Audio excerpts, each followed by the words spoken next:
ನಾನು ಈ ಥರದ ಬದ್ಧತೆ ಆಗಲಿಕ್ಕೆ ಶಿವನ ಆಟ ಅಂತ ಅನಿಸುತ್ತೆ ನನಗೇನು. ನಿಮ್ಗೆ ಆಶ್ಚರ್ಯ ಆಗುತ್ತೆ, ಇಲ್ಲಿ ನಿಂತ್ಕೊಂಡ್ರೆ ದುರ್ಯೋಧನ, ಇಲ್ಲಿ ನಿಂತರೆ ಶಕುನಿ, ಇಲ್ಲಿ ನಿಂತರೆ ಕೃಷ್ಣ ಅಂತ 3 ಪಾತ್ರ ಪಾತ್ರ ಅಭಿನಯ ಮಾಡೋನು. ಯಾರ್ಯಾರು ಹಾಡು ಹೇಳಕ್ಕೆ ಬರುತ್ತೋ ಬರ್ರಪ್ಪ, ಯಾರ್ಯಾರು ಪದ ಆಡ್ತಿರೋ ಬರ್ರ ಆಡೋ ಅನ್ನೋರು.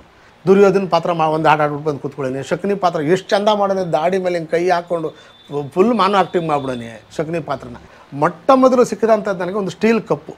ನಮ್ಮನೇಲೆಲ್ಲ ಅಲ್ಯೂಮಿನಿಯಂ ಪಾತ್ರೆಗಳಿದ್ದಂಥ ಸಂದರ್ಭ, ಮನೆಗೆ ಸ್ಟೀಲ್ ತಂದುಬಿಟ್ಟೆ ನಾನು. ಏನು ನಮ್ಮೂರೆಲ್ಲ ಸ್ಟೀಲ್ ಕಪ್ಪು ನೋಡೋಕೆ ಬಂದ್ಬಿಟ್ರು. ಆ ಬಾಲ್ಯದ ಜೀವನ ಒಂದು ಕಡೆ ಬಡತನದ ಕಷ್ಟದ ಜೀವನ ಇದ್ದರೂ ಕೂಡ ನನಗೆ ಸಿಕ್ಕಿದಂಥ ಪ್ರೀತಿ ವಾತ್ಸಲ್ಯಕ್ಕೆ ಯಾವುದೇ ಕೊರತೆ ಇರಲಿಲ್ಲ. ನನಗೆ ಸ್ಕೂಲ್ಗೆ ತಲೆ ಬಾಚ್ಬಿಟ್ಟು ಸೆಂಟ್ರಲ್ಲಿ ಒಂದು ಜುಟ್ಟು ಹಾಕಿ ನಾರದ್ರನ್ನ ಥರ ಮಾಡಿ ಮಲ್ಲಿಗೆಯ ಹೂವನ್ನು ಕಟ್ಟಿ ಮುಡಿಸಿ ಕಳಿಸೋರು ನನಗೆ. ನಿಮಗೆಲ್ಲ ಗೊತ್ತಿರಲಿ, ನಮ್ಗೆ ಯಾರಿಗೂ ಕೂಡ ಹಬ್ಬಗಳು ಬಿಟ್ಟರೆ, ಪಿತೃಪಕ್ಷ ಮತ್ತು ಯುಗಾದಿ ಬಿಟ್ಟರೆ ನಮ್ಗೆ ಅನ್ನ ಗೊತ್ತಿರಲಿಲ್ಲ. ನಮಗೆ ಗೊತ್ತಿದ್ದೆ ರಾಗಿ.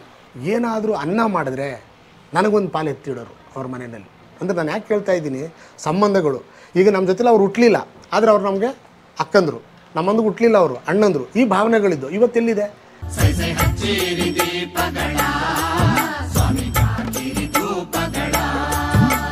ಈ ನನ್ನೂರಿನ ಈ ಮುಸ್ಲಿಮ್ಸು ಬಾಂಧವರು ಸುತ್ತ 7 ಹಳ್ಳಿ, ಯಾವುದು ಕಿರಣಿಗೆರೆ, ಟಿ ಹೊಸಹಳ್ಳಿ, ಬಳೆಚನವಲಸೆ, ಪಡೂಣಗೆರೆ, ದೊಡ್ಡಸಾದನಹಳ್ಳಿ, ಚಿಕ್ಕಸಾದನಹಳ್ಳಿ, ಜಕ್ಸಂದ್ರ, ಇದು ನಮ್ಮೂರು ಸುತ್ತ ಸರೌಂಡಿಂಗಲ್ಲಿ ಇರ್ತಕ್ಕಂಥ ಹಳ್ಳಿಗಳಲ್ಲಿ ವ್ಯಾಪಾರ ಮಾಡೋದೇನು, ಆಕ್ಳಿಗೂಡು ವ್ಯಾಪಾರ ಮಾಡೋರು, ರೇಷ್ಮೆಗೂಡು ವ್ಯಾಪಾರ ಮಾಡೋರು, ಕೋಳಿ ತಗೊಂಡು ಕೋಳಿ ವ್ಯಾಪಾರ ಮಾಡೋರು, ಕೋಳಿ ಮೊಟ್ಟೆ ತಗೊಂಡು ವ್ಯಾಪಾರ ಮಾಡೋರು, ಈ ಥರದ್ದು ಕೆಲವರು ಮುಸ್ಲಿಮ್ಸ್ ಇದ್ದರು. ನಾನು ಆಗಲೇ ಹೇಳಿದಂಗೆ ಇನ್ನು ಕೆಲವರು ಸ್ವಲ್ಪ ಸ್ಥಿತಿವಂತರು ರೇಷ್ಮೆ ಗೂಡಿನ ವ್ಯಾಪಾರದಲ್ಲಿ ಪಿಲೇಚರ್ ಅಂತ ಇಟ್ಕೊಂಡಿದ್ರು. ಅಲ್ಲಿ ಪಿಲೇಚರ್ ಮಾಡಬೇಕಾದ್ರೆ ಎಷ್ಟೋ ಜನ ಜಕ್ಸಂದ್ರದಿಂದ, ಅಂದರೆ ಕನಕಪುರದಲ್ಲಿ ಗೂಡಿನ ಮಾರ್ಕೆಟು, ಅಲ್ಲಿಂದ ಜಕ್ಸಂದ್ರಕ್ಕೆ ಬರೋದು, ಜಕ್ಸಂದ್ರ ತಲೆ ಮೇಲೆ ಹೊತ್ಕೊಬಂದು ಇಲ್ಲಿ ಇಳಿಸೋಕ್ಕಂಥದ್ದು. ಇನ್ನು ಕೆಲವರು ಸೌದೆ ಹೊಡೆಯೋರು, ಒಲೆಗಳಿಗೆ ಸೌದೆ ಬೇಕಾಗಿತ್ತು. ಇನ್ನು ಕೆಲವರು ಪಿಲೇಚರ್ನಲ್ಲಿ ರಾಟೆ ಸುತ್ತೋರು. ಇಂಥರದ್ದು ಕೆಲಸ ಎಲ್ಲ ಮಾಡ್ಕೊಂಡಿದ್ದಂಥ ಸಂದರ್ಭದಲ್ಲಿ ಎಂಥ ಬಾಂಧವ್ಯ ಇತ್ತು ಅಂದರೆ, ಇವ್ರಿಗೆ ಹಿಂದೂ ಮುಸ್ಲಿಂ ಅನ್ನುವ ಧರ್ಮೀಯರು ಅನ್ನೋದು ಬಿಟ್ಟರೆ ಯಾವುದೇ ಭೇದ ಭಾವ ಇರಲಿಲ್ಲ.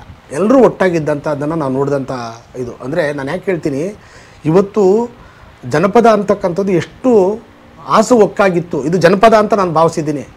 ಯಾವುದೇ ಧರ್ಮದ, ನಾನು ಬಿಡಿ ಹಿಂದೂ ಧರ್ಮದಲ್ಲಿ ಉಪಜಾತಿಗಳನ್ನು, ಬೇರೆ ಬೇರೆ ಕ್ಯಾಸ್ಟ್ಗಳನ್ನು ಬೇರ್ಪಡಿಸೋದು ಆಗೋಗ್ಬಿಟ್ಟಿದೆ. ಆದರೆ ಧರ್ಮವನ್ನು ಹೊಡಿತಾವ್ರು ಇವತ್ತು. ಧರ್ಮದ ಹೆಸರಿನಲ್ಲಿ ನಮ್ಮನ್ನು ಬೇರ್ಪಡಿಸ್ತಾ ಇದ್ದಾರಲ್ಲ, ಆ ಕಾರಣಕ್ಕಾಗಿ ನಾನು ಈ ಸಂದರ್ಭದಲ್ಲಿ ಮಾತಾಡ್ತಾ ಇದ್ದೀನಿ. ಎಷ್ಟರ ಮಟ್ಟಿಗೆ ಮುಸ್ಲಿಮ್ಸ್ ಬಾಂಧವರು ನಮ್ಮ ಜೊತೆಗಿದ್ದರು. ನಾವು ಯಾರೂ ಅವರನ್ನು ಅನ್ಯ ಧರ್ಮೀಯರು ಅಂತ ಪರಿಗಣಿಸ್ತಿರಲಿಲ್ಲ. ಅವ್ರ ಮದುವೆಗಳಾದರೆ ಬಹಳ ಅದ್ಭುತವಾಗಿ ಮದುವೆ ಮಾಡೋರು, ನಾವೆಲ್ಲ ನೋಡೋಕೆ ಹೋಗವಿ. ಅಲ್ಲಿ ಏನು ಮಾಡ್ತಾಯಿದ್ರು ಮದುವೆನಲ್ಲಿ, ನಮಗೆ ಖರ್ಜೂರ ಮತ್ತು ಕಲ್ಲು ಸಕ್ಕರೆ ಕೊಡ್ತಾಯಿದ್ರು ಮಕ್ಕಳುಗಳಿಗೆ. ಅವತ್ತಿನ ಕಾಲಕ್ಕೆ ಒಂದೊಂದು ಪಾಕೆಟ್ ಮಾಡಿ ಕೊಡೋರು. ನನಗೆ ಇವತ್ತಿಗೂ ಕೂಡ ಕಾಡ್ತಿರೋದೇನಂತ ಅಂದರೆ, ಅವರ ಮಕ್ಕಳು ನಮ್ಮ ಜೊತೆ ಪ್ರೈಮರಿ ಸ್ಕೂಲು ಮಿಡ್ಲ್ ಸ್ಕೂಲೆಲ್ಲ ಓದುವಂಥ ಸಂದರ್ಭದಲ್ಲಿ ನಾವೆಲ್ಲರೂ ಕೂಡ, ಅಕ್ಮಲ್ ಅಂತ ಒಬ್ಬ ಇದ್ದ ನಮ್ಮ ಜೊತೆಯಲ್ಲಿ ಓದ್ತಾ ಇದ್ದ, ಅವನು ನನ್ನ ಕ್ಲಾಸ್ಮೇಟ್. ಅವನು ಅಕ್ಮಲ್ ಪಾಷಾ ಅಂತೆ, ಆಮೇಲೆ ಇನ್ನೊಬ್ಬ ಅನ್ವರ್ ಪಾಷಾ ಅಂತ ಇದ್ದ. ಈ ಥರದವರೆಲ್ಲ ನಮ್ಮ ಜೊತೆಲಿ ಓದ್ತಾ ಇದ್ದಂಥ ಸಂದರ್ಭನ ನಾನು ನೆನೆಸ್ಕೊಳ್ತೀನಿ. ಈ ಒಂದು ಘಟನೆನ ನಿಮ್ಮ ಜೊತೆ ನಾನು ಹಂಚ್ಕೊಳ್ಳೋದು ಇಷ್ಟಪಡ್ತೀನಿ ಕಾಂತರಾಜ್. ನಮ್ಮ ಜನಪದ ಸಿರಿ ಮುಖಾಂತರ ಇದು ಗೊತ್ತಾಗಲಿ. ಯಾಕೆ ಅಂತಂದರೆ, ಜನಪದದ ಬಾಂಧವ್ಯಗಳು ಅನ್ನುವ ಕಾರಣಕ್ಕಾಗಿ ನಾನು ಈಗ ಮಾತಾಡ್ತಾ ಇದ್ದೀನಿ. ಎಷ್ಟರ ಮಟ್ಟಿಗೆ ನಾವಿದ್ದು ಅಂತ ಅಂದರೆ, ನಮಗೆ ಅವ್ರಿಗೆ ಇದ್ದಂಥ ಅವಿನಾಭಾವ ಸಂಬಂಧಗಳು, ಹಬ್ಬ ಹರಿದಿನಗಳಿರಲಿ, ಬೇರೆ ದಿನ ಇರಲಿ. ಆಮೇಲೆ ಅವರು ಕೂಡ ಯಾವುದೇ ರೈತನಿಗೆ ಕಡಿಮೆ ಇಲ್ಲದಂತೆ ಪಟಾಪಟ್ಟಿ ಚಡ್ಡಿ ಹಾಕೊಂಡು ಹೊಲ ಉಳ್ತಿದ್ರು. ನಮ್ಮ ಜೊತೆ ಅವರು ವ್ಯವಸಾಯ ಮಾಡ್ತಿದ್ರು, ಗದ್ದೆ ಕೆಲಸ ಮಾಡ್ತಿದ್ರು. ಅಂದ್ರೆ ಆಗ ಹಿಂದೂ ಮುಸ್ಲಿಂ ಅನ್ನೋ ನಿಮಗೆ ನಮ್ಗದು ಗೊತ್ತೇ ಇಲ್ಲ. ಅದು ಎಷ್ಟರ ಮಟ್ಟಿಗೆ ಅಂದರೆ, ನಾವು ಚಿಕ್ಕ ಹುಡುಗರು ಬರ್ತಾರೆ, ಏಯ್ ಸಾಬ್ರೆ ಅಂತ ಅಂದ್ಬಿಡೋದು ಹುಡುಗರಿಗೆ. ಏಯ್ ತಿಗ ಮುಚ್ಕೊ ಹೋಗಲೇ ಸಾಬ್ರೆ ಅನ್ನೋವಂಥ ಪದಗಳು ಬಳಸವಿ ನಾವು. ಅವನು ಯಾವಾಗಲೇ ಅಂತ ಅನ್ನೋನು. ನಮಗೇನು ಇದಿರಲಿಲ್ಲ. ಆಮೇಲೆ ಆರಾಮಾಗಿ ನಮ್ಮ ಮನೆಗಳಿಗೆ ಬರೋರು, ನಾವು ಅವ್ರ ಮನೆಗೆ ಹೋಗೋವಿ. ನಮ್ಗೇನು ಭೇದ ಭಾವ ಅಂತ ಅನ್ನಿಸ್ತಿರ್ಲಿ. ನಾವು ಹೇಳೋದಲ್ಲ, ನಮ್ಗೆ ಅವ್ರ ಹಬ್ಬದ ಖುಷಿ ನಮ್ಗೆ. ಈಗ ನಮ್ಮ ಹಬ್ಬ ಯಾವುದು ಮೇಜರ್, ನಾವು ಹಬ್ಬ ಮಾಡ್ತಿದ್ವಿ ಯುಗಾದಿ ಹಬ್ಬ. ಯುಗಾದಿ ಹಬ್ಬದ ದಿನ ಒಬ್ಬಟ್ಟು ನಮ್ಮದು ವಿಶೇಷ ಹಬ್ಬ. ನಾವು ಒಬ್ಬಟ್ಟು ಮಾಡಿ ನಮ್ಮ ಮನೇಲಿ, ನಾನು ಭಾಳ ಚೆನ್ನಾಗಿ ಹೇಳ್ಕೊಳ್ಳೋದೇನಂತ ಅಂದರೆ, ರಶೀದ್ ಅಂತ ಒಬ್ಬರಿದ್ದರು, ನಮ್ಮ ತಂದೆಗೆ ಭಾಳ ಆತ್ಮೀಯರು. ಅವ್ರ ಮನೆಗೂ ನಮ್ಮ ಮನೆಗೂ ಅವಿನಾಭಾವ ಸಂಬಂಧ. ಅವ್ರ ಮನೇಲಿ ಹಬ್ಬ ಆದಾಗ ನಮಗೆ ಏನಪ್ಪ ಮಾಡೋ, ನಮ್ಮದು ಇನ್ನೊಂದು ವಿಶೇಷತೆ ಇತ್ತು. ನಮ್ಮಲ್ಲಿ ಒಂದು ಸಂಪ್ರದಾಯ ಏನಂದರೆ, ಮನೆಯಲ್ಲಿ ಸ್ತ್ರೀಯರು ಮುಸ್ಲಿಮರ ಮನೆಯ ಊಟವನ್ನು ಮಾಡ್ತಿರಲಿಲ್ಲ. ಅವ್ರು ಕೊಟ್ಟರೆ, ಅಂದರೆ ಕೊಡ್ತಕ್ಕಂಥ ಯಾವುದೇ ಪಾಯಸ ಆಗಲಿ, ಇದು ಬಿರಿಯಾನಿ ತಿಂತಿರಲಿಲ್ಲ. ನಾವು ಪುರುಷರು ತಿನ್ನೋವಿ ಅವ್ರ ಮನೆಯ ಪದಾರ್ಥನ. ಆದರೆ ಅವರು, ನಾವು ಒಬ್ಬಟ್ಟು ಕೊಟ್ಟರೆ ತಿನ್ನೋರು. ಅವ್ರಿಗೆ ಒಬ್ಬಟ್ಟು ಮಾಡೋಕ್ಕೆ ಬರೋಲ್ಲ. ಮುಸ್ಲಿಮ್ಸ್ಗೆ ಬೇಕಾದ್ರೆ ಕೇಳಿ, ಇವಾಗೂ ಕೂಡ ಎಲ್ಲೂ ಒಬ್ಬಟ್ಟು ತಟ್ಟಕ್ಕೆ ಹೂರ್ಣ ಮಾಡಿ ಒಬ್ಬಟ್ಟು ತಟ್ಟೋಕೆ ಬರೋಲ್ಲ. ನಾವು ಒಬ್ಬಟ್ಟು ಮಾಡೋ ಒಂದು 10 ಒಬ್ಬಟ್ಟು ಕಟ್ಬಿಟ್ಟು ಹಿಂಗೆ ಬಟ್ಟೆನ ತೊಗೊಂಡು ಹಿಂಗೆ ಕೊಟ್ಟರೆ ಎಲ್ಲರೂ ಸೇರಿಸಿ ಚೆನ್ನಾಗಿದೆ ಅಂದರೆ ಅಂದಿನ ನಾನು ಹೇಳ್ತಿರೋದು ಇವತ್ತು ಬಿಡಿ, ಇವತ್ತೆಲ್ಲ ಬೆರ್ತೋಗಿದ್ದೀವಿ. 50 ವರ್ಷದ ಹಿಂದೆನೂ ಕೂಡ ಇದು ಇರಲಿಲ್ಲ ನಮ್ಮೂರಲ್ಲಿ. ಆದರೆ ಏನಾಗ್ತು ಅಂತ ಅಂದರೆ, ನಾನು ಹೇಳ್ಕೊಳ್ಳೇಬೇಕಾದಂಥ ಘಟನೆ, ಈ ಅಯೋಧ್ಯೆ ಗಲಾಟೆ ಶುರುವಾಯಿತು. ಕರಸೇವಕರು ಅಂತ ಆರಂಭ ಆಯಿತು. ನಮ್ಮೂರಿನ ಪಕ್ಕದಲ್ಲಿ ಪಡುವಣಗೆರೆ ಅಂತ ಇದೆ. ಆ ಪಡುವಣಗೆರೆಯಲ್ಲಿ ಇದ್ದಂತಹ ಯಾರು RSS ಅವರು, ಅವತ್ತು ನಿಮಗೆಲ್ಲ ಗೊತ್ತಲ್ಲ, ದಂಡ ಹಿಡ್ಕೊಂಡು ಚಡ್ಡಿ ಹಿಡ್ಕೊಂಡು ಏನಾಯಿತು, ಗಲಾಟೆ ನಡೀತು. ರಾಮನಗರದಲ್ಲಿ, ಕನಕಪುರದೆಲ್ಲ ಬಾಂಬ್ ಹಾಕಿದ್ರು, ಹಾಗೆ ಹೀಗೆ ಅಂತ ಹಿಂದೂ ಮುಸ್ಲಿಂ ಗಲಾಟೆ ಶುರುವಾದಂಥ ಸಂದರ್ಭದಲ್ಲಿ 1998ರಲ್ಲಿ ನಡೆದಂಥ ಘಟನೆ. ನಾನು ಅಷ್ಟೊತ್ತು ಕಾಲೇ ಇಂಜಿನಿಯರಿಂಗ್ ಓದ್ತಾ ಇದ್ದೆ. ಆ ಸಂದರ್ಭದಲ್ಲಿ ನಡೆದಂಥ ಘಟನೆ ನನ್ನ ಕಣ್ಣು ಕಟ್ತಂಗಿದೆ. ಕಾಲೇಜ್ ಮುಗಿಸ್ಕೊಂಡು ಊರಿಗೆ ಬರ್ತೀನಿ, ಏನಾಗಿದೆ, ಯಾವುದೋ ಹಿಂದೂ ಮನೆಗೆ ನುಗ್ಗಿ ಮುಸ್ಲಿಮ್ಸು ಹೊಡೆದ್ಬಿಟ್ರು. ಎಲ್ಲೋ ಯಾವುದೋ ರಾಮನಗರದಲ್ಲಿ ನಡೀತೋ ಕರೆಕ್ಟಾಗಿ ಗೊತ್ತಿಲ್ಲ, ಎಲ್ಲೋ ನಡೀತು ಅಂದ್ಬಿಟ್ಟು ಏನು ಮಾಡಿಬಿಟ್ರು, ಈ ಪಕ್ಕದ ಇವರು ಲಾಠಿ ಇದೆಲ್ಲ ತಗೊಂಡ್ಬಂದು ನಮ್ಮೂರಿನ ಮುಸ್ಲಿಮ್ಸ್ಗೆ ಎದುರಿಸ್ಬಿಟ್ಟಿದ್ದಾರೆ. ಏನಂದರೆ, ಇವತ್ತು ರಾತ್ರಿ ನುಗ್ಗಿ ನಿಮ್ಮ ಹೆಣ್ಮಕ್ಳ ಮೇಲೆ ನಾವು ಅತ್ಯಾಚಾರ ಮಾಡ್ತೀವಿ, ಬಿಡಲ್ಲ ಅಂತ. ಈ ಮುಸ್ಲಿಮ್ಸ್ ಬಾಂಧವಗಳದ್ದು ಏನಪ್ಪ ಇದು ಅಂತಂದರೆ, ಅವರು ಹೆಣ್ಮಕ್ಳು ಅಂದರೆ, ಹೆಂಗಸರು ಅಂದರೆ ಭಾರಿ ಗೌರವ ಕೊಡ್ತಾರೆ ಮತ್ತು ಭಾರಿ ರಕ್ಷಣೆ ಮಾಡ್ತಾರೆ. ಕಾಂತರ ಸರ್, ಎಂಥ ಇನ್ಸಿಡೆಂಟ್ ಅದು ಅಂದರೆ, ಇದು ರಾತ್ರಿ ನಾವು ಸಂಜೆ ಬಂದಾಗ 6 ಗಂಟೆಲಿ ನಡೆಯುತ್ತೆ. ರಾತ್ರಿ 10 ಗಂಟೆಗೆ ಒಂದು 7-8 ಲಾರಿಗಳು ಬರ್ತವೆ. ಲಾರಿಗಳು ಬಂದಾಗ ಬಿಟ್ಟರ್ಲಿ ಈ ಮುಸ್ಲಿಮ್ಸ್ ಬಾಂಧವರು ಕುರಿ, ಮೇಕೆ, ಹಸು, ಎತ್ತು ಮತ್ತು ಅವ್ರ ದವಸ ಧಾನ್ಯ ಎಲ್ಲವನ್ನೂ ಅಲ್ಲೇ ಬಿಟ್ಬಿಡ್ತಾರೆ ಮನೆಯಲ್ಲಿ. ಬಿಟ್ಬಿಟ್ಟು ಇವರು ಮಕ್ಕಳನ್ನು, ಮಹಿಳೆಯರನ್ನು ಮತ್ತು ಇವರನ್ನು, ಅಜ್ಜಿದಿರಲ್ಲ ಇದ್ರಲ್ಲ ಅವ್ರ ತಾಯಂದ್ರನ್ನ ಕರ್ಕೊಂಡು ಊರು ಬಿಟ್ಬಿಡ್ತಾರೆ. ಎಲ್ಲ ಏನೇನು ಸಾಧ್ಯ ಅದು ಎತ್ಕೋತಾರೆ ಅಷ್ಟೇ. ಬಟ್ಟೆ ಬರೀ ಪಾತ್ರೆಗಳು ಎತ್ಕೋತಾರೆ ಅಷ್ಟೇ, ಅದು ಎತ್ಕೋತಾರೆ. ಉಳಿದಿದ್ದೆಲ್ಲ ಬಿಟ್ಬಿಡ್ತಾರೆ. ಇಲ್ಲೇ ಎಲ್ಲ ತುಂಬಕ್ಕಾಗಲ್ವ, ರಾತ್ರಿ ಹೋಗ್ಬೇಕಲ್ಲ, ಖಾಲಿ ಮಾಡಿ. ರಾತ್ರಿ ಖಾಲಿ ಮಾಡ್ಕೊಂಡು ಹೋದಂಥ ಸಂದರ್ಭದಲ್ಲಿ ಅವತ್ತು ನಿಮಗೆಲ್ಲ ಗೊತ್ತಿರಲಿ, ಬೀದಿ ದೀಪಗಳ ಮಧ್ಯೆ ನಾನು ನಿಮ್ಗೆ ಆ ದೃಶ್ಯ ಕಟ್ಕೊಡ್ತೀನಿ ಎಷ್ಟು ಮಟ್ಟಿಗೆ ಅಂದರೆ, ನೀವು ಒಂದು ಸಿನಿಮಾದ ಹಾಡಿದೆ, ಹೋಗದಿರಿ ಸೋದರರೇ, ಹೋಗದಿರಿ ಬಂಧುಗಳೇ, ಮನೆಯನ್ನು ತೊರೆದು ಹೋಗದಿರಿ, ಮನವನ್ನು ತೊರೆದು ಹೋಗಿ, ಹಾಡಿದೆಯಲ್ಲ, ಅದು ನನಗೆ ಕಣ್ಣಲ್ಲಿ ಕಟ್ಟಿದಂಗೆ ಧಾರಾಕಾರವಾಗಿ ನಮ್ಮೂರಿನ ಜನ ನಿಂತ್ಕೊಂಡು ಅಳ್ತಾ ಇದ್ದಾರೆ. ಆ ಮುಸ್ಲಿಂ ಬಂಧುಗಳು ಲಾರಿನಲ್ಲಿ ಎಷ್ಟೊತ್ತಲ್ಲಿ ಟಾಟಾ ಮಾಡ್ಕೊಂಡು ಬರ್ತೀವಿ ಅಂತ ಹೋಗ್ತಾ ಇದ್ದಾರೆ. ಮನೆಯನ್ನು ತೊರೆದು ಹೋಗುವಿರಾ, ಮನಗಳ ಮರೆತು ಅಗಲುವಿರಾ. ಅಂದು ಹೋದವರು ಮತ್ತೆ ಬರಲಿಲ್ಲ. ಅವರು ಪುರುಷರು ಅಥವಾ ಮನೆಯ ಮುಖ್ಯಸ್ಥರು ಬಂದವರು ಅವರಿದ್ದಂಥ ಜಮೀನು, ತೋಟ, ಗದ್ದೆ, ಹೊಲವನ್ನು ಭಾಳ ಕಡಿಮೆ ಕಾಸಿಗೆ, 6 ಕಾಸು 3 ಕಾಸು ಅಂತಲ್ಲ, ಅಷ್ಟಕ್ಕೆ ಮಾರಿಬಿಟ್ರು. ಇವತ್ತು ಅವರೆಲ್ಲರೂ ಬೆಂಗಳೂರಿನ ಇಲಿಯಾಸ್ ನಗರದಲ್ಲಿ, ಸಾರಕ್ಕಿನಲ್ಲಿ, ಬನಶಂಕರಿಯಲ್ಲಿ ಎಲ್ಲೆಲ್ಲೋ ಮನೆ ಮಾಡ್ಕೊಂಡಿದ್ದಾರೆ ಪಾಪ. ಅಂದು ನಮ್ಮ ಅರ್ಧ ಊರು ಖಾಲಿ ಆಯಿತು. ಅಂದರೆ ಅರ್ಧ ಊರು ಎಷ್ಟು ಮಟ್ಟಿಗೆ ಖಾಲಿ ಆಯಿತು ಅಂದರೆ, ಬರೀ ಊರೆಲ್ಲ ಹೋಗಿದ್ದು, ನನಗೆ ಆ ಇಡೀ ಸಂಸ್ಕೃತಿ, ಸಂಸ್ಕಾರ, ಸಂಬಂಧ ಎಲ್ಲವೂ ಅವ್ರ ಜೊತೆಲೇ ತೊಗೊಂಡು ಹೊರಟೋದ್ರು. ಸೊ ಯಾಕೆ ನಾನು ಹೇಳ್ತೀನಿ ಈ ಮಾತಂದರೆ, ಜನಪದಕ್ಕೆ ಆ ಶಕ್ತಿ ಇತ್ತು. ಜನಪದ ಅಂದರೆ ಸಂಬಂಧ ದೊಡ್ಡದು ಅನ್ನೋದನ್ನು ನಾನು ಹೇಳೋದಕ್ಕೆ ಇಷ್ಟೆಲ್ಲ ವಿಷಯನ ಹೇಳಿದೆ. ನನ್ನೂರು ಬರೀ ಹಿಂದೂಗಳು ಅಥವಾ ಮುಸ್ಲಿಮ್ಸೋ ಅಥವಾ ಆ ಥರದ್ದಲ್ಲ, ಸುತ್ತಲೂ ನೂರಾರು ಜಾತಿಕರು ಇರ್ತಕ್ಕಂಥ ಹಳ್ಳಿಗಳ ಒಂದು ದೊಡ್ಡ ಗೂಡು. ಇಲ್ಲಿ ಒಂದು ಸಂಸ್ಕಾರ ಇತ್ತು, ಸಂಸ್ಕೃತಿ ಇತ್ತು. ಬಹಳ ವಿಶೇಷತೆ ಏನಂತ ಅಂದರೆ, ಟಿ ಹೊಸಳ್ಳಿನಲ್ಲಿ ಗ್ರಾಮ ದೇವತೆ ಮಾರಮ್ಮ ಇದೆ.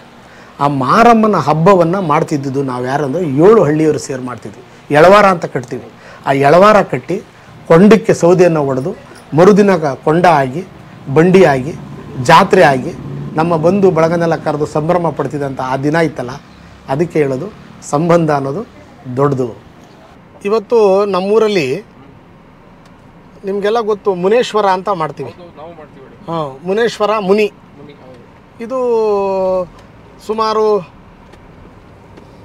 ತಲೆಮಾರುಗಳಿಂದ ಬಂದಂಥ ಸಂಪ್ರದಾಯ. ನಮಗೆ ನಮ್ಮ ತಾತವ್ರು ಮಾಡ್ತಿದ್ರಂತೆ, ಆಮೇಲೆ ನಮ್ಮ ತಂದೆಯವರು ಮಾಡ್ತಾಯಿದ್ರು. ಈಗ ನಾವು ನಮ್ಮ ಅಣ್ಣ ಎಲ್ಲ ಇಲ್ಲಿ ಊರಲ್ಲಿ ಇರೋದ್ರಿಂದ ಈ ಮುನಿ ಅಂತ ಮಾಡ್ತಾಯಿದ್ದಾರೆ.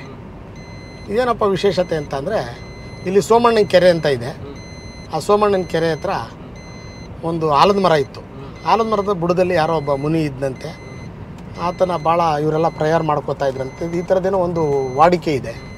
ಅದನ್ನು ನಾವು ಪ್ರತಿ ವರ್ಷ ನಮ್ಮ ಬಂಧು ಬಳಗ, ಅಣ್ಣ ತಮ್ಮಂದರು, ಅಕ್ಕ ತಂಗಿಯರೆಲ್ಲ ಸೇರಿ ಆಚರಣೆ ಮಾಡ್ತೀವಿ. ಅಲ್ಲಿಗೆ ಹೋಗೋಣ ಬನ್ನಿ. ಈ ಹೋಗ್ತೋ ದಾರಿನಲ್ಲಿ ಒಂದು ಹಾಡನ್ನು ಹಾಡ್ಕೊಂಡು ಹೋಗೋಣ.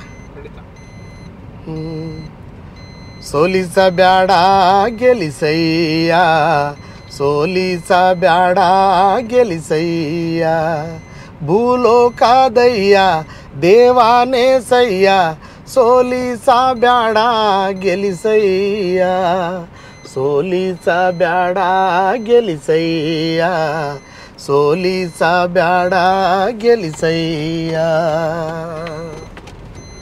ಮೂಡಾಲದವನೇ ಮುಕ್ಕಣ್ಣ ಶಿವನೇ ಮೂಡಾಲದವನೇ ಮುಕ್ಕಣ್ಣ ಶಿವನೇ ಭಕ್ತಾರಿಗೊಲಿಯೋ ಸುಗುಣಾನೇ ಭಕ್ತಾರಿಗೊಲಿಯೋ ಸುಗುಣಾನೇ ಶಂಕರ ಸೋಲಿಸಬ್ಯಾಡ ಗೆಲಿಸಯ್ಯ ಸೋಲಿಸಬ್ಯಾಡ ಗೆಲಿಸಯ್ಯ ಭೂಲೋಕದಯ್ಯ ದೇವಾನೇ ಸಯ್ಯ ಸೋಲಿಸಬ್ಯಾಡ ಗೆಲಿಸಯ್ಯ ಸೋಲಿಸಬ್ಯಾಡ ಗೆಲಿಸಯ್ಯ ಸೋಲಿಸಬ್ಯಾಡ ಗೆಲಿಸಯ್ಯ ಹಣ್ಣು ಕಾಯಿ ಪೂಜೆ ಮರುಗ ಮಲ್ಲಿಗೆ ಪೂಜೆ ಹಣ್ಣು ಕಾಯಿ ಪೂಜೆ ಮರುಗ ಮಲ್ಲಿಗೆ ಪೂಜೆ ದವನಾದ ಪೂಜೆ ಗುಡಿಯಲ್ಲಿ ದವನಾದ ಪೂಜೆ ಗುಡಿಯಲ್ಲಿ ನಂಜುಂಡ ಸೋಲಿಸಬ್ಯಾಡ ಗೆಲಿಸಯ್ಯ ಸೋಲಿಸಬ್ಯಾಡ ಗೆಲಿಸಯ್ಯ ಭೂಲೋಕದಯ್ಯ ದೇವಾನೇ ಸಯ್ಯ ಸೋಲಿಸಬ್ಯಾಡ ಗೆಲಿಸಯ್ಯ ಸೋಲಿಸಬ್ಯಾಡ ಗೆಲಿಸಯ್ಯ ಸೋಲಿಸಬ್ಯಾಡ ಗೆಲಿಸಯ್ಯ ಹುಲಿ ವಾಹನದಯ್ಯ ಏಳುಮಾಲೆ ಒಡೆಯ ಹುಲಿ ವಾಹನದಯ್ಯ ಏಳುಮಾಲೆ ಒಡೆಯ ಭಕ್ತಾರ ಕೂಗಿಗೆ ಓಗೊಡುವ ಭಕ್ತಾರ ಕೂಗಿಗೆ ಓಗೊಡುವ ಮಹಾದೇವ ಸೋಲಿಸಬ್ಯಾಡ ಗೆಲಿಸಯ್ಯ ಸೋಲಿಸಬ್ಯಾಡ ಗೆಲಿಸಯ್ಯ ಭೂಲೋಕದಯ್ಯ ದೇವಾನೇ ಸಯ್ಯ ಸೋಲಿಸಬ್ಯಾಡ ಗೆಲಿಸಯ್ಯ ಸೋಲಿಸಬ್ಯಾಡ ಗೆಲಿಸಯ್ಯ ಸೋಲಿಸಬ್ಯಾಡ ಗೆಲಿಸಯ್ಯ ಶನಿವಾರದ ಪೂಜೆಗೆ ಒಪ್ಪತ್ತಿನ ಅಣ್ಣ ಇದು ನಿಮ್ಮದು ಹಳ್ಳಿ ಕುಟುಂಬ ನಮ್ಮ ಕುಟುಂಬ ನಮ್ಮ ಅಣ್ಣ ನಮ್ಮ ಅತ್ತಿಗೆ ಹಿಡಿದು ಹಂಗೆ ಪರಿಚಯ ಮಾಡ್ಕೊಡೋಣ ಅಂತ ಬನ್ನಿ ಈಗ ಅವ್ರು ಊಟ ಮಾಡ್ತಾವ್ರೆ ಹಂಗೆ ಹಂಗೆ ಬನ್ನಿ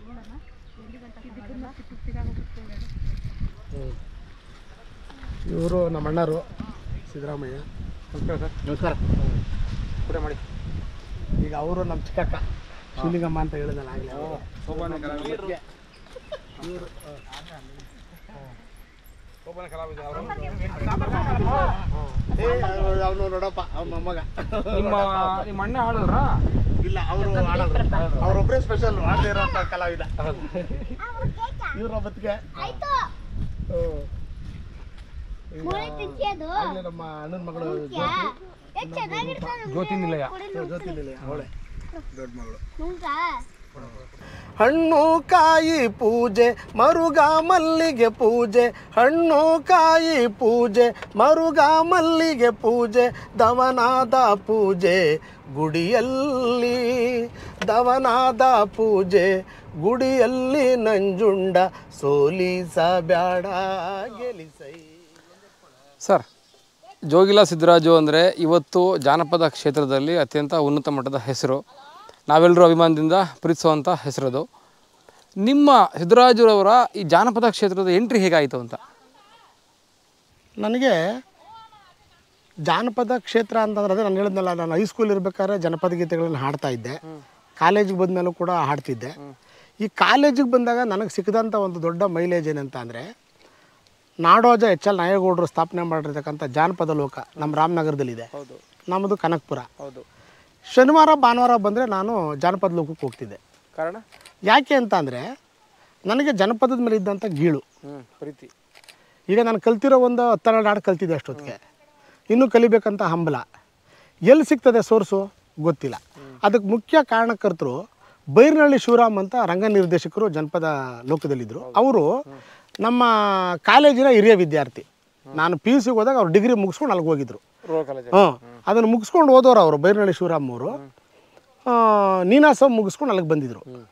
ನನಗೆ ಶನಿವಾರ ಭಾನುವಾರ ಬರ್ರಿ ಅನ್ನೋರು, ಹೋಗೋದು ಅಲ್ಲಿಗೆ. ಅಲ್ಲಿ ಹೋದ್ರೆ ಏನಂದರೆ ವಿಶೇಷವಾದಂಥ ಕಲಾ ಪ್ರಕಾರ ಕಲಾವಿದರುಗಳು ಸಿಗೋರಲ್ಲಿ. ಈಗ ಉದಾಹರಣೆಗೆ ನಿಮಗೆ ಮಳವಳ್ಳಿ ಮಾದೇವಸ್ವಾಮಿ ಅಂತಹ ಮೂಲ ಜನಪದ ಮಾದೇವಸ್ವಾಮಿ ಅವರು ಜನಪದ ಲೋಕದ ಪ್ರಾಡಕ್ಟ್ ಅಲ್ಲ ಅವರು. ಅವರು ಇತಿಹಾಸ ಬೇರೆ ಇದೆ.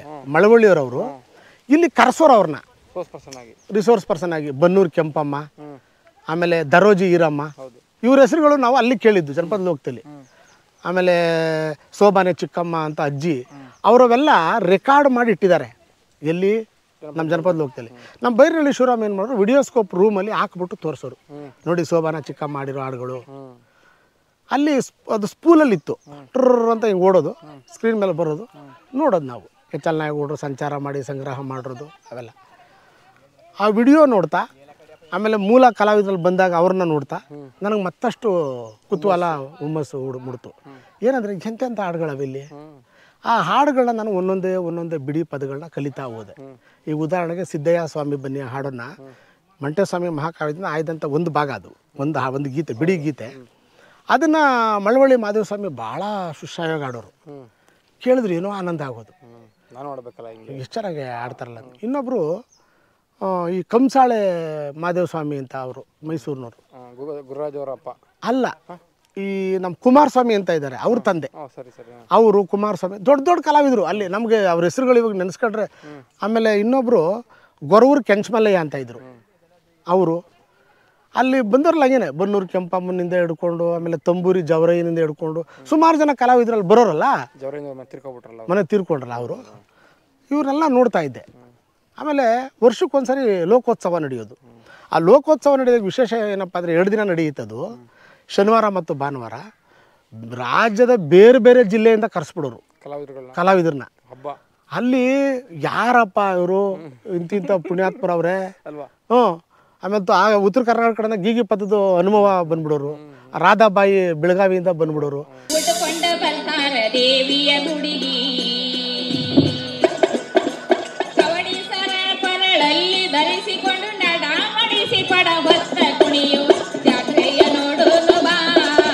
ಅವರೆಲ್ಲ ನೋಡಿದ್ರೆ ಏನು ಇವರು ಹಿಂಗೆ ಆಡ್ತಾರಲ್ಲ, ನಮ್ಮ ರಾಜ್ಯದವ್ರ ಅಪ್ಪ ಏನಪ್ಪ ಇವರು. ಆಮೇಲೆ ಅವ್ರೇನು ತಂಬೂರು ಹಿಡ್ಕೊಂಡು ನಿಂತ್ಕೊಂಡ್ರೆ, ಚೌಡಿಕೆ ಹಿಡ್ಕೊಂಡು ನಿಂತ್ಕೊಂಡ್ರೆ ಅವ್ರ ಹಾಡುಗಳೇ ಅದು ಅದ್ಭುತ. ಆಮೇಲೆ ಒಂದೊಂದೇ ಅವರು ನೋಡ್ತಾ ಕಲಿತಾ ನನಗೇನಾಯಿತು ಅಂತಂದರೆ, ಒಂದು ಸಾರಿ ನನಗೊಂದು ಅವಕಾಶ ಸಿಕ್ತು. ಆವಾಗ ನನಗೇನಂತ ಕರಿತಿದ್ರು ಅಂದರೆ, ನಾನು 3 ಹೆಸರು ಇಟ್ಕೊಂಡಿದ್ದೆ. ಚಿಕ್ಕದೇವರಹಳ್ಳಿ ಸಿದ್ದರಾಜು ಅಂತ, ಅಂತ ಹೆಸರು ಇಟ್ಕೊಂಡಿದ್ದೆ. Certificate name J Siddaraju. Chikkadevarahalli Siddaraju ಅಂತ ಇಟ್ಕೊಂಡಿದ್ದೇನೆ. ಒಂದು ಸಾರಿ ನನಗೆ ಇದೇ ಬೈರನಹಳ್ಳಿ ಶಿವರಾಮ್ ಅವ್ರು ಹೇಳಿ, ಸರ್ ಚೆನ್ನಾಗಿ ಆಡ್ತಾರೆ ಸರ್, ಒಂದು ಅವಕಾಶ ಕೊಡಿ ಜಾನಪದ ಲೋಕೋತ್ಸವದಲ್ಲಿ ಅಂತ. ಲೋಕೋತ್ಸವದಲ್ಲಿ ಒಂದು ಅವಕಾಶ ಸಿಕ್ತು ನನಗೆ. ಸಿಕ್ಕಿದಾಗ HL ನಾಯಗೌಡರು ಮುಂದೆ ಕುಂತವ್ರೆ, ನಾನು ವೇದಿಕೆ ಮೇಲೆ ಇದ್ದೀನಿ. ಏನು ಜನ ತುಂಬಿದೆ ಬಯಲು ರಂಗಮಂದಿರದಲ್ಲಿ. ನಾನು ಒಂದೇ ಒಂದು ಹಾಡು, ಏನು ಮೋಜೇನು ಟೀ ಕಣ್ಣ ಅಂತೇಳಿ ಒಂದು ಹಾಡು, ಆ ಹಾಡನ್ನು ಹಾಡಿದೆ. ಏನು ಮೋಜೇನು ಟೀ ಕಣ್ಣ ಅವಳಂದ ಚಂದ, ಏನು ಮೋಜೇನು ಸೊಗಸಣ್ಣ, ಏನು ಮೋಜೇನು ಟೀ ಕಣ್ಣ ಅವಳಂದ ಚಂದ, ಏನು ಮೋಜೇನು ಸೊಗಸಣ್ಣ. ಚಿಂತರ ಕಾಲೊಳು ಕಂಚ್ಕಾರ್ ಹುಡುಗಿ, ಅಡ್ಡ ಮೂಗಳು ರೆಡ್ಡೋರು ಹುಡುಗಿ, ತುದಿಗಾಲು ಪಾಪಸ್ ತುರ್ಕಾರ್ ಹುಡುಗಿ, ಚಿಕ್ಕಿ ನೆರೆಯೋಳು ಒಕ್ಲಗರು ಹುಡುಗಿ, ಜೀರಿಗೆ ಎಂತವಳು ಆರುವರು ಹುಡುಗಿ, ಬಗಸೆ ಕಣ್ಣೋಳು ಅಗಸಾರು ಹುಡುಗಿ, ಮೋಜು ಮಾಡೋಳು ವಾಜಾರು ಹುಡುಗಿ, ಮಳ್ಳಿ ಮಾತ್ನೋಳು ಮಾದಿಗರು ಹುಡುಗಿ, ಏನು ಮೋಜೇನು ಟೀ ಕಣ್ಣ ಅವಳಂದ ಚಂದ, ಏನು ಮೋಜೇನು ಸೊಗಸಣ್ಣ. ಅಣ್ಣ ಏನು ಮೋಜೇನು ಟೀ ಕಣ್ಣ ಅವಳಂದ ಚಂದ, ಏನು ಮೋಜೇನು ಸೊಗಸಣ್ಣ. ಈ ಹಾಡು ಹಾಡಿದೆ. ಇನ್ನೂ ಮುಂದೆ ಇದೆ ಅದು. ಈ ಹಾಡಿ ಮುಗಿಸ್ತೀನಿ, ಜನ ಒನ್ಸ್ ಮೋರ್ ಅಂತ ಅಂದರು. ಈ ಕಾರ್ಯಕ್ರಮದ ನಿರೂಪಣೆನ ಡಾಕ್ಟರ್ ಕುರುವ ಬಸವರಾಜು ಅಂತ ಅಲ್ಲಿ ಕ್ಯೂರೇಟರ್ ಆಗಿರೋ ಅವ್ರು ಮಾಡ್ತಾಯಿದ್ರು. ಇಲ್ಲ ಇನ್ನೊಂದು ಸಾರಿ ಆಡ್ಸೋಕ್ಕಾಗಲ್ಲ, ಇದು ಬೇರೆ ಇನ್ನೂ ಕಾರ್ಯಕ್ರಮಗಳವೆ ಅಂದರು. HL ನಾಯಗೌಡರು, ಹಾಡಿಸ್ರಿ ಜನ ಕೇಳ್ತಾವ್ರಲ್ಲ ಅಂತ ಅಂದರು. ಯಾರು ಹುಡುಗ ಅಂತ ಅಂದರು. ಅಲ್ಲೇನೆ ಮುಂದೆನೇ ಕುಂತವ್ರೆ ಹಂಗಂದ್ರು. ನಮ್ಮ ಸ್ಟೇಜಿಂದ ಮುಂದ್ಗಡೆ ಕುಂತವ್ರು ಅವ್ರು, ನಾನು ಸ್ಟೇಜ್ ಮೇಲೆ ಇದ್ದೀನಿ. ಅಲ್ಲೊಂದು ವಿಶೇಷ ಕಾರ್ಯಕ್ರಮ, ಅವ್ರ ಮುಂದೆ ಬಂದು ಕುತ್ಕೊಂಡ್ಬಿಡೋರು ಫ್ರೆಂಡ್ಸ್ ಅಲ್ಲಿ. ಆಮೇಲೆ ನಮ್ಮ ಡಾಕ್ಟರ್ ಚಕ್ಕೆರೆ ಶಿವಶಂಕರ್ ಅವರು ಸರ್ ನಮ್ಮ ಹುಡುಗ ಸರ್ ಚಿಕ್ಕದೇವರಹಳ್ಳಿ ಸಿದ್ದರಾಜು ಅಂತ ಅಂದರು. ಬಲ್ ಚೆನ್ನಾಗಿ ಆಡ್ತಾರಲ್ಲ, ಅವ್ರಿಗೆ ಇರಾಕ್ ಕೇಳಿ, ನಾಳೆ ಬೆಳಿಗ್ಗೆ ನಾನು ಭೇಟಿ ಮಾಡೋಕ್ಕೆ ಕೇಳಿ ಅಂತ ಅಂದರು. ಆಮೇಲೆ ಒನ್ಸ್ ಮೋರ್ ಅದರಲ್ಲಂತೂ ಇನ್ನೊಂದು ಸರಿ ಇದೇ ಹಾಡನ್ನ ಹಾಡಿದೆ. ಇದೇನಪ್ಪ ವಿಶೇಷತೆ ಅಂತ ಅಂದರೆ, ಒಬ್ಬ ಮಗ ಮದುವೆಗೆ ಬಂದಿರ್ತಾನೆ, ಮದುವೆ ಮಾಡಬೇಕು ಅಂತ ಒಂದು ಜೊತೆ ಓರಿ ಸಾಕಿರ್ತಾನೆ ಅವರಪ್ಪ. ಓರಿ ಮಾರ್ಬಿಟ್ಟು ಮದುವೆ ಮಾಡ್ತೀನಿ ಅಂತೇಳಿ ಹೇಳಿರ್ತಾನೆ. ಈಗ ಉದಾಹರಣೆಗೆ ನಮ್ಮ ಕೆಂಗಲ್ಲು ಜಾತ್ರೆ ಅನ್ಕೊಳ್ಳಿ, ಜಾತ್ರೆಗೆ ಓರಿಗಳನ್ನ ಹೊಡ್ಕೊಂಡೋಗಿ ಓರಿ ಮಾರ್ತಾನೆ. ಮಾರ್ಬಿಟ್ಟು ಅವರಪ್ಪ ನಡೆಯಪ್ಪ ಮೋಟ್ರಲ್ಲಿ ಹೋಗೋಣ ಅಂತಾನೆ. ಇವನ ಆಸೆ ಏನು, ಮೋಟ್ರಲ್ಲಿ ಹೋದರೆ ಒಂದು 8 ಆಣೆ ಖರ್ಚಾಗೋಯ್ತದೆ, ಅಪ್ಪ ನೀನು ಮೋಟ್ರಲ್ಲಿ ನಡಿ, ನಾನು ನಡ್ಕೊಂಬರ್ತೀನಿ ಅಂದ್ಬಿಟ್ಟು ದುಡ್ಡನ್ನ ಕಾಸನ್ನು ಇದನ್ನ ಬ್ಯಾಗಲ್ಲಿ ಹಿಡ್ಕೊಂಡು ಬರ್ತಾ ಇರ್ತಾನೆ. ನಡ್ಕೊಂಡು ಬರುವಾಗ ಒಂದು ಊರಿಗೆ ಬರ್ತಾನೆ. ಒಂದು ಊರಲ್ಲಿ ಒಬ್ಬ ಹೆಣ್ಮಗಳು ನೀರು ಸೇದ್ತಾ ಎದುರಾಗ್ತಾಳೆ. ಅವಳು ನೋಡಿ ಕಟ್ಟು ಅಂತ ಹಾಡಿದ್ದು. ಅವನಲ್ಲಿ ಅವಳ ಜೊತೆ ಸವಾಸ ಮಾಡಿ ದುಡ್ಡು ಗಿಡೆಲ್ಲ ಕಳ್ಕೊಂಡು ಮನೆಗೆ ಬರ್ತಾನೆ. ಇದು ಪ್ರಸಂಗ. ಆ ಹುಡುಗ ಮಗ ಗಂಡು, ಮದುವೆನೂ ಆಗಲ್ಲ, ದುಡ್ಡು ಹೋಗುತ್ತೆ, ಓರಿ ದುಡ್ಡು ಎಲ್ಲ ಮಾರ್ತಾರೆ. ಚೆನ್ನಾಗಿದೆ ಜನಪದ. ಒಂದೆತ್ತು ಮಾರಿದ ಹಣವಲ್ಲಪ್ಪ, ಓರಿ ಮಾರಿದ ಹಣವಲ್ಲಪ್ಪ, ಒಂದು ದೌಡ್ಲು ಮಾರಿದ ಹಣವಲ್ಲಪ್ಪ, ಬುಡೆತ್ತಿನ ಕಣವೆಗೆ ಬಂದೇನಪ್ಪ, ಹಣದ ಚೀಲಕ್ಕೆ ಕೈ ಇಟ್ಟೆನಪ್ಪ, ಕೆಟ್ನಲ್ಲಪ್ಪ ಕೆಟ್ನಲ್ಲಪ್ಪ, ಇನ್ನೆಲ್ ದುಡ್ಡು ಹುಚ್ಚ ನನ್ನಪ್ಪ, ಜೀವ ಉಳಿದಿದ್ದೆ ಹೆಚ್ಚು ನನ್ನಪ್ಪ, ಏನು ಮೋಜೇನು ಟಿ ಕಣ್ಣ ಅವಳ ಅಂದ ಚಂದ, ಏನು ಮೋಜೇನು ಸೊಗಸಣ್ಣ ಅಂತ ಹಾಡು. ಅದು ಭಾಳ ಚೆನ್ನಾಗಿ ಹಾಡಿದೆ. ಅದಾದಮೇಲೆ ಮರುದಿನ ಬೆಳಿಗ್ಗೆಗೆ ಎಚ್ ಎಲ್ ನಾಯಗೌಡರು ಅವರು ಅಲ್ಲೊಂದು ಎಮ್ಮೆ ಸಾಕೊಂಡಿದ್ರು, ಪುಟ್ರಾಮಣ್ಣ ಅಂತ ಇದ್ರು ಅವರು ಎಮ್ಮೆ ನೋಡ್ಕೊಳ್ಳೋರು. ಎಮ್ಮೆ ಹಾಲಲ್ಲಿ ಟೀ ಮಾಡಿ ಕೊಟ್ಟಿದ್ರು. ನಾವು ಓದೋ ಬನ್ನಿರಿ ಅಂದರು. ತಾತ ಕೂತ್ಕೊಂಡು ಯಾವ ಊರು ಅಂದರು. ಸರ್ ಇಲ್ಲೇ ಕನಕಪುರದ ಹತ್ರ ಸರ್, ಹಳ್ಳಿ ಚಿಕ್ಕದೇವ್ರಹಳ್ಳಿ ಅಂತ. ಹಾಂ ಏನು ಮಾಡ್ತಾಯಿದ್ದೀರಿ? ಓದ್ತಾ ಇದ್ದೀನಿ ಸರ್ ಅಂತಂದೆ. ಆಮೇಲೆ ಕುತ್ಕೊಳ್ಳಿ. ರಿಟೈರ್ಡ್ ಆಗೋಗಿದ್ರು. ರಿಟೈರ್ಡ್ ಆಗಿ ಜನಪದ ಲೋಕದ ಇದಲ್ವಾ ಅವರು. ಸರ್ ಎಲ್ಲ ಕೂತಿದ್ರು. ಆಮೇಲೆ ಸರಿ ಎಲ್ಲ ಕೇಳ್ಬಿಟ್ಟು, ಒಂದು ಕೆಲಸ ಮಾಡಿ, ನಾನು ನಿಮ್ಗೊಂದು ಕೆಲಸ ಕೊಡ್ತೀರಿ, ಮಾಡ್ತೀರೋ ಅಂದರು. ಏನು ಸಾರ್ ಅಂತ ಅಂದೆ. ಏನಿಲ್ಲ, ದೊಂಬಿ ದಾಸರು ದಾಟಿನಲ್ಲಿ ಗಂಗೆ ಗೌರಿ ಜಗಳ ಇದೆ, ಅದನ್ನೊಂದು ನಾಟಕ ಮಾಡಬೇಕಲ್ಲ, ನೀವು ಮಾಡಿರೋ ಅಂದರು. ಆಮೇಲೆ ನಮ್ಮ ಬೈರಳ್ಳಿ ಶಿವರಾಮಣ್ಣನ ಜೊತೆಲೇ ಇದ್ದರು. ಹಿಂಗಂದ್ರು ಕಣ್ಣಲ್ಲಿ ಒಪ್ಕೊಳ್ಳಿ ಹ್ಞೂ ಮಾಡ್ತೀವಿ ಅಂದರು. ಸರಿ ಅಂದ್ಬಿಟ್ಟು ನಮಗೆ ಅಸೈನ್ಮೆಂಟ್ ಕೊಟ್ಟರು. ಮೊದಲು ನಮ್ಮ ಮತ್ತು ಎಚ್ ಎಲ್ ನಾಯಗೌಡರ ಸಂಪರ್ಕದ ದಿನಗಳದು. ಅವ್ರು ಕೊಟ್ಟಂಥ ಧಾಟಿನ ಕೊಡ್ರಿ ಅಂದರು. ನನಗೆ ಬೈರಳ್ಳಿ ಶಿವರಾಮಣ್ಣನೇ ಡೈರೆಕ್ಷನು. ನಾನು ಮತ್ತು ನಮ್ಮ ಗಜಾನನ ಟಿ ನಾಯಕ ನೀನಾಸ ಮುಗಿಸ್ಕೊಂಬಂದಿದ್ದ ಗೆಳೆಯ, ನಾವಿಬ್ಬರೂ ಸೇರಿಕೊಂಡು ಆ ಸಂದರ್ಭದಲ್ಲಿ ಅದಕ್ಕೆ ಮ್ಯೂಸಿಕ್ ಮಾಡಿ ನಾನೇ ಹಾಡಿದೆ. ದೊಂಬಿದಾಸರ ದಾಟಿಲಿದ್ದಂಥ ಗಂಗೆ ಗೌರಿ ಜಗಳವನ್ನು ಇದು ಮಾಡಿ ಒಂದು ನಾಟಕದ ಫಾರ್ಮೇಟ್ ಮಾಡಿ, ನಾಟಕ ಅದೇ ತಿರ್ಗಿ ಅಲ್ಲಿಂದ ತಗೊಂಡಂಥ ಎಪಿಸೋಡು ಇನ್ನೊಂದು ವರ್ಷದ ಮುಂದಿನ ವರ್ಷಕ್ಕೆ ನಾವು ಲೋಕೋತ್ಸವದಲ್ಲಿ ನಾಟಕ ಮಾಡಿಸ್ತು. ಗಂಗೆ ಗೌರಿ ಜಗಳ ನಾಟಕ ಮಾಡಿಸ್ತು. ಅದರಲ್ಲಿ ನಾನು ಹಿನ್ನೆಲೆ ಹಾಡಿದೆ. ಬಂಧುಗಳೇ ನಮಸ್ಕಾರ, ನಾನು ನಿಮ್ಮ ಪ್ರೀತಿಯ ಜೋಗಿಲ ಸಿದ್ದರಾಜು. ಕನ್ನಡದಲ್ಲಿ ಅನೇಕ ಯೂಟ್ಯೂಬ್ ಚಾನಲ್ಗಳು ಇವತ್ತಿದೆ. ಆದರೆ ಜನಪದಕ್ಕೋಸ್ಕರ, ಜನಪದರಿಗೋಸ್ಕರ ಕೆಲಸ ಮಾಡ್ತಿರ್ತಕ್ಕಂಥ, ಜನಪದ ಕಲೆಯನ್ನು, ಜನಪದ ಕಲಾವಿದರನ್ನು ನಮ್ಮ ನಾಡಿನ, ದೇಶದ ಅಥವಾ ವಿಶ್ವಕ್ಕೆ ಪರಿಚಯ ಮಾಡಿಸುವಂಥ ದೊಡ್ಡ ಹೆಗ್ಗಳಿಕೆಯ ಕಾರ್ಯ ಮಾಡ್ತಿರ್ತಕ್ಕಂಥದ್ದು ಜನಪದ ಸಿರಿ ವಾಹಿನಿ. ದಯಮಾಡಿ ಆ ಜನಪದ ಸಿರಿ ವಾಹಿನಿಗೆ ಸಬ್ಸ್ಕ್ರೈಬ್ ಆಗಿ, ದಯವಿಟ್ಟು ನೀವು ಲೈಕ್ ಬಟನನ್ನು ಒತ್ತಿ ಈ ಚಾನಲನ್ನು ಬೆಳೆಯೋದಕ್ಕೆ ಪ್ರೋತ್ಸಾಹ ನೀಡಿ ಅಂತ ಕೋರ್ಕೊಳ್ತೀನಿ.